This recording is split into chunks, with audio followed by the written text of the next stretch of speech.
사랑이 많으시고 좋으신 하나님 감사합니다. 오늘도 주의 말씀과 동행하는 기쁨을 허락해 주시옵시고 우리 마음에 또 사사기를 보면서 결단하고 새롭게 신앙을 정비할 수 있도록 하나님 축복해 주시옵소서. 예수님 이름으로 기도합니다. 아멘.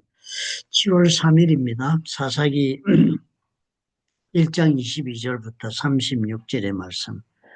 쫓아내지 아니하였더라 하는 제목의 말씀입니다. 이 사사기 22장과 36절의 말씀 보면은 좀 비극적인 그런 모습입니다. 하나님이 정복하라고 보낸 땅에서 정복을 못했다 하는 이야기 계속이 되는데요. 처음에는 하나님과 함께 싸워서 이기는 것처럼 보였는데 점점 오늘 진행된 이야기를 보니까 점점 그걸 불순종하고 타협하고 해가지고 그냥 그 자리를 다 빼앗겨버리는 그런 모습을 보는 것입니다. 그 단순한 전쟁의 실패로 보이질 않고 보니까 아마 이 사람들이 영적으로 무장하지를 못해서 실패했고 또 믿음을 지키지 못해서 무너지고 있는 그런 모습들을 우리가 보았습니다. 그런데 그 내용도 좀 특이한 내용이 나옵니다. 처음에 보니까 요셉 자손이 베대를 치는데요. 성문이 어디 있는지를 몰라가지고 어떤 한 사람의 도움으로 그 성문이 어디 있는지 알아서 쉽게 공격을 하기 시작을 해서 성을 자신들이 그 정복을 합니다. 그런데 그렇게 해서 가르쳐준 그 적진의 사람을 그 공로를 생각해가지고 놓아줍니다. 살려줬더니 그 사람이 나와가지고 루스라는 다른 성을 세운 거예요. 그랬으니까 다른 성을 세웠으니까 그 사람이 그냥 어디가 섞여서 사는 것이 아니라 성을 세웠으니까 또 어떻게 이스라엘 사람들과 대적하는 그런 각을 세우고 대적하게 되는 성이 하나 또 쓴 겁니다. 그죠? 그리고 그 내용을 보니까 어떻게 해요? 부분적으로 순종하지 않았습니다. 순종한 겁니다. 하나님은 누구든지 다 몰살시키려 했습니다. 하나님이 심판의 전쟁이기 때문에 한 사람도 살려두지 말고 죽이라 그랬는데 그 자신들의 판단으로 그저 이롭게 해준 사람이니까 뭐 살려줘도 되겠다라고 살려줬더니 결과는 나중에 뭐가 됐습니까? 자신들의 존재에 위협이 되는 그런 존재들로 자라간 것입니다.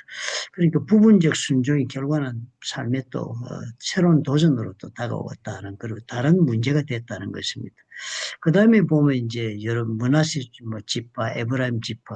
사실 므낫세하고 에브라임 지파는 요셉이 한 아들인데 두 지파를 써서 12지파가 됐으니까 주어진 땅이 가장 넓습니다. 이 사람들이 모세로부터 하나님의 그 허락받은 그 정복해야 할 땅들이 넓은 사람들인데 그 대표적인 그 사람들이죠. 족속들인데 그 족속들과 다른 몇 족속들이 다 뭐예요. 완전히 쫓아내지 못한 이야기가 쭉 적혀 나옵니다. 그래서 뭐 그들과 좀 살려두고 다 정복하지 못하고 같이 공존하면서 그 사람들에게 뭐 노역을 시켰다. 그러니까 노역을 시켜서 된 것처럼 보이지만 사실은 하나님이 말씀하신 것이 아니라 타협한 거죠. 다 죽이라 근데 다 안 죽이고 그 사람들을 죽이기 어려우니까 몰아내기 어려우니까 그렇게 해서 노역시키고 타협을 했습니다. 그랬더니 그 사람들이 타협한 것 때문에 오히려 더 문제가 많이 생기고 고통이 시작됐습니다. 그런데 단지파 같은 경우는 아예 이 뭐 타협은커녕 오히려 산지로 몰려가고 그리고 영향력을 잃어버립니다. 적이 오히려 단지파를 몰아낸 그런 일이 벌어진 것이 오늘 묵상하고자 하는 모든 그 구절에 담겨 있는 내용들입니다. 처음에는 어떻게 해요? 부분적으로 순종했더니 뭐다그 완전히 순종 안 했더니 결국은 부분 순종이 타협이 되어 버렸습니다. 그죠? 에브라임과 므낫세는 베드라를 점령했지만 한 사람을 살려주었습니다. 그의 친절에 그렇게 보답을 한 것 같았지만 그가 가서 새로운 가난성을 세워가지고 사소한 타협이 나중에 믿음의 위협이 되는 그런 씨앗이 되는 것을 보았습니다. 우리도 그렇습니다. 우리 삶도요. 우리가 하나님의 자녀로 복된 삶을 다 약속받았지만 하나님의 말씀에 우리가 부분적으로 순종하면 결국 우리가 어떻게 순종하지 못한 그 틈으로 다른 어떤 불순종이 우리 삶의 도전으로 들어옵니다. 세상의 힘이 밀고 들어옵니다. 그러니까 늘 언제 이 정도는 괜찮겠지 하고 세상적인 것을 마음에 품고 산 것이 나중에는 어떻게 해요? 가정을 흔들게 되고 교회를 흔드는 그런 사건으로 발전하는 뿌리가 될 수가 있는 것입니다. 믿음은 어떻게 온전한 믿음을 실천으로 해야 됩니다. 부분적으로 순종하면 이런 문제가 생긴다는 거예요. 그렇지. 예수를 믿는데도 왜 저런 문제가 자꾸 많을까? 부분적 순종이 이유가 될 때가 많습니다. 또 믿음의 싸움을 중단하면 단지파처럼 밀려납니다. 어리고죠. 믿음은 정복하는 것도 중요하겠지만 유지하기가 더 어렵습니다. 그렇잖아요. 그렇죠? 예수를 믿기도 어렵지만 예수를 믿는 믿음으로 하나님의 말씀 가운데 살아가는 건 더 어렵습니다. 처음에는 이겼지만 계속 순종하지 않으면 세상이 우리를 밀어내는 것을 오늘 사사기가 알려주잖아요. 단지파가 그랬지 않습니까? 산지로 몰려갔습니다. 그들은 하나님이 주신 땅을 차지하기는커녕 영향력을 잃고 쫓기는 백성이 되고 말았습니다. 우리도 그렇습니다. 우리가 타협을 계속하면요. 정말 신앙 위주로 우리가 살지 않고 세상의 것과 신앙이 공존할 수 있다는 생각 속에 자꾸 타협을 하게 되고 우리 자녀들에게도 타협을 가르치고 허락하게 되면요. 우리가 세상에 영향력을 줄 수 있는 그런 그리스도인들이 아니라 세상에 오히려 밀려가면서 끌려가는 그런 사람들이 되고 만다 하는 것을 우리가 봅니다. 왜 하나님이 이런 실패의 기록들을 우리에게 보여주시겠습니까? 이스라엘의 실패를 통해서 우리에게 경고하고 계신 것입니다. 하나님의 약속을 확신함으로 그 하나님의 약속이 펼쳐지는 인생을 살고 싶다면 온전한 순종을 하라는 거예요. 타협이 어떻게 해요? 약속의 유업이 아무리 우리가 있다 할때도 깔아먹을 뿐만 아니라 나중에는 밀려서 세상에 종살이를 하고 만다는 것입니다. 그럼 오늘 우리가 그 생각을 꼭 해봐야 되겠습니다. 내 삶 속에 내가 공존하고 있는 것이 무엇일까? 완전히 제거하라고 그랬는데 공존하고 있는 내 속에 가난한 족속들 남아있는 것이 무엇일까? 내가 제거해야 할 습관이 무엇인가? 내가 제거해야 하고 정리해야 할 인간관계는 무엇일까? 내 마음속에 하나님보다 더 크게 나를 좌지우지하고 있는 것은 무엇일까? 우상이들이 그게. 그러니까 그런 것들이 무엇일까를 생각해보고 그것을 내가 극복하고 믿음으로 살지 않으면 나는 오히려 세상 사람들에게 밀리는 그런 사람들이 살고 만다 하는 것을 우리가 오늘 배워야 되겠습니다. 우리 기도하겠습니다. 이스라엘 족속이 가나안과 타협하고 그래서 그들은 하나님의 예비하신 축복을 온전히 누리지도 못했을 뿐 아니라 또 세상의 아버지께서 주님이 허락하신 그 영향력을 발휘하고 세상을 다스리는 사람이 아니라 오히려 세상의 힘에 밀려가며 끌려가는 그런 삶을 산 것을 오늘 우리가 보았습니다. 우리 마음속에도 그런 많은 가난한 족속이 남아 있습니다. 버려야 할 습관도 있고 정리할 인간관계도 있고 또 하나님보다 더 귀하게 마음을 두고 있는 것들도 마음에서 내려놓아야 되겠는데 그런 것들을 제거하지 않고 타협하면서 이 정도는 괜찮겠지 사는 것이 너무 많습니다. 그래서 우리가 나약해졌고 우리가 세상에 끌려가고 있는 것을 깨닫습니다. 주님 오늘 도와주옵소서. 결단이 있게 축복해 주옵소서. 예수님 이름으로 기도합니다. 아멘. 영어로 또 한번 해보십시다.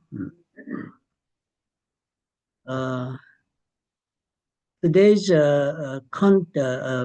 context teaches us about the root of compromise, the collapse of obedience as the result is the teachings of our context today, you know.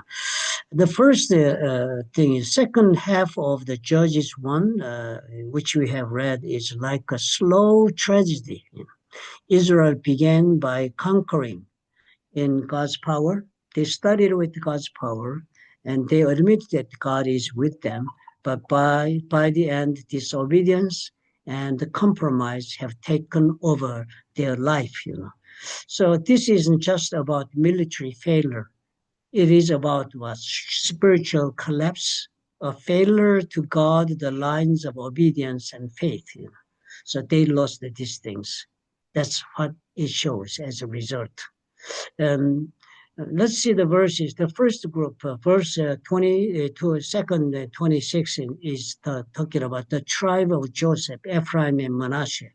Defeats Bethel by the help of a man they spared. And actually, this one, their spared was the Canaanite, and who gave the information about the location of the gate to the castles. You know. But he later builds another Canaanite city near to them, you know.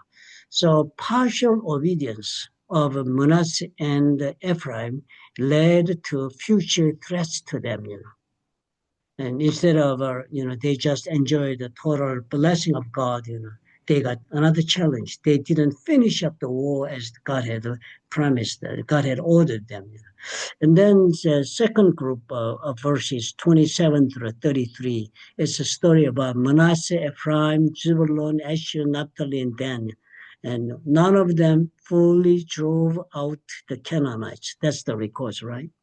Instead, they coexisted with them or subject them to forced labor. Maybe they thought, as far as we can force them to labor, it is equivalent to the commandments which demand them to eliminate them from the earth. And they just compromised God's words, and then as a result, of course, they have a remaining problem inside of their community all the time from that time on. And not only that, the last verse 34 and 36 shows tribe Dan is actually pushed into the hill country by the Canaanite. The enemy drove them out, not the other way around. They supposed to drove the enemy out, but they didn't do that. They compromised it. They become obedient partially to God's command. Then the enemy drove them out instead of them driving the enemy out. So we got to think about these things from today's text. The important first teaching was message is partial obedience becomes compromise. We got to remember that in daily our lives, there are so many things that we partially being obedient to God's word, then it eventually makes us to compromise with the words of God, ways of the world. Ephraim and Manasseh spared a man from Bethel, perhaps thinking they were being kind, they were being a nice person to other tribes. But he went on to build a new Canaanite stronghold next to them, which became another threat to their future. That small compromise later became a big threat to their life. Likewise, partial obedience in our lives is dangerous. What we tolerate today can become what dominates us tomorrow. We let this one go, and that becomes the crack in our foundation. We should pay attention on that. Second teaching is that if we stop fighting by faith, we get pushed back by our enemy. Winning a battle is easier than keeping the ground in obedience. Faith must be continual. It's not one action of choice. It should be continual life. The tribe of Dan is driven back. They lose their territory and their influence in the area. If we allow ongoing compromise in our lives, we will not shape the culture. The culture will shape us. We will not lead the world. World will push us and drag us to their pace. Why did God record these failures for us? God included these stories not just as history, but as warnings to our spiritual life. His promise is assured. We are blessed with His promise. Our futures are planned in God's design from the very origin of the universe. And then that, God's design, God's plan will be unfolded in our future if we are being obedient to God's word. So His promises are sure, but His blessings must be claimed through our obedience. Without our obedience, it will not be realized. Compromise robs us of God's inheritance to our life. So we should ask ourselves, am I obeying God fully or only in the areas that are easy for me to keep? The second question we should ask is, what can I still live in my life? Sins, it can be sins. It can be bad habits, or it can be bad relationships we have to clean up that need to be removed from our lives. And we should ask, is my faith influencing the world, or is the world pushing me back around? Let's pray. By thinking of that, let's pray, Jesus.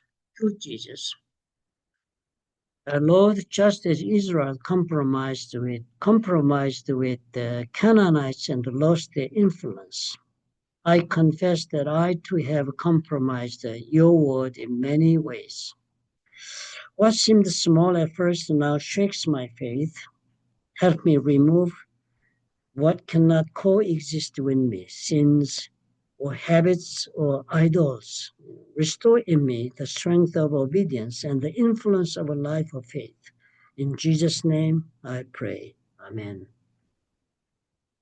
I wish we can have such a courage to eliminate the remaining Canaanites in our life and to be stubborn with stick with the God's commandments, not being partially obedient to his words so that which led us to compromise our life of faith. And let's pay attention for that.